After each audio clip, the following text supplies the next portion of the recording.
Hello everyone, আসসালামু আলাইকুম। কি অবস্থা সবার, কেমন আছেন? আজ গরুর মাংসের শাহী রেজালা তৈরি করব। প্রথমে আমি মাংসগুলো ফ্রিজ থেকে বের করে নিয়ে পানি দিয়ে ভিজিয়ে রেখেছি। ভিজে গেছে মাংসগুলো, এখন আমি এক এক করে সবগুলো পলি থেকে খুলে নিব। ভিতরে ভিতরে অনেকগুলোর ভিতরে এখনো বরফ আছে। বরফ ছাড়িয়ে আমি মাংসগুলো আলাদা করে নেব।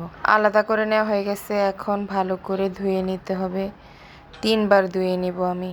হয়ে গেছে, এখন হাঁড়ির মধ্যে রেখে দিব। এখন এগুলোর সুন্দর করে পানি জড়িয়ে এর উপর প্যান বসিয়ে দিয়েছি, এর মধ্যে দিয়ে দিয়েছি তেল পরিমাণ মতো। বেরেস্তা করার জন্য অনেকগুলো পেঁয়াজ কুচি দিয়ে দিলাম। ক্যামেরা আমি বেরেস্তা করে নিয়েছি, এরপরে উঠিয়ে বেরেস্তা করার ওই তেলের মধ্যে মাংসগুলো আমি আস্তে আস্তে সবগুলো মাংস ছেড়ে দিব। এগুলো নেড়ে ছেড়ে কিছুক্ষণ ভেজে নিতে হবে। কিছুক্ষণ অপেক্ষা করে একটু ভালো করে ভেজে নেব। ভেজে নেওয়া মাংসগুলোর মধ্যে একে একে সব মশলা দিয়ে দিব রসুন বাটা, আদা বাটা।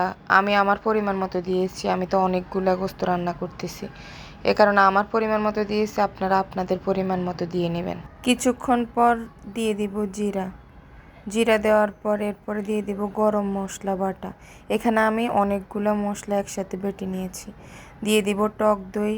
টক দই পেটিয়ে রাখা ছিল, এগুলোকে ভালো করে মিক্স করে নেব। আমি অনেকক্ষণ সুন্দর করে ভালোভাবে নেড়ে ছেড়ে মিশিয়ে নিয়ে মাঝে দিয়ে দিব বেরেস্তা। বেরেস্তা দেওয়া হয়ে গেছে, এর মাঝে দিব হলুদ গুঁড়ো, এর মাঝে দিয়ে দিব মরিচ গুঁড়া।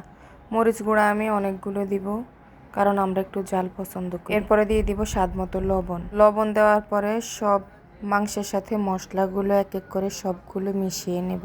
এরপর ঢাকনা দিয়ে ঢেকে রাখবো কিছুক্ষণ পর ঢাকনা তুলে আবার সুন্দর করে নেড়ে ছেড়ে দিব। মাংসগুলোর কালার কিন্তু পরিবর্তন হয়ে গেছে।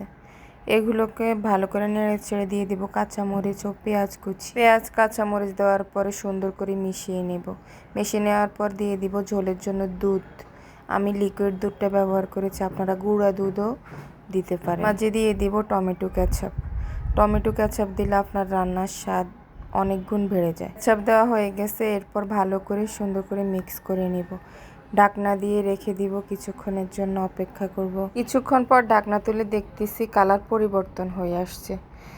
এরপর ঝোলগুলো ভালো করে শুকিয়ে নিতে হবে। আমি এর মাঝে বেরেস্তা দিয়ে দিয়েছি, গরম মশলা গুঁড়া দিয়ে দিয়েছি।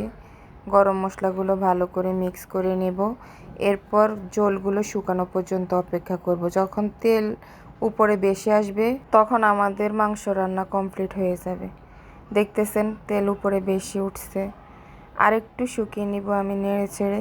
দেখতে পাচ্ছেন কালার পরিবর্তন হয়ে গেছে, তেল উপরে বেশি উঠছে, এর মানে মাংস হয়ে গেছে আমাদের বিয়েবাড়ির শাহী রেজালা। ভিডিও ভালো লাগলে লাইক দিবেন, ফলো করবেন, শেয়ার করবেন। আপনারা এই রেসিপি ফলো করে একবার রান্না করে আপনজনদের সাথে শেয়ার করতে পারেন। সবাই ভালো থাকেন, সুস্থ থাকেন, আল্লাহ হাফেজ।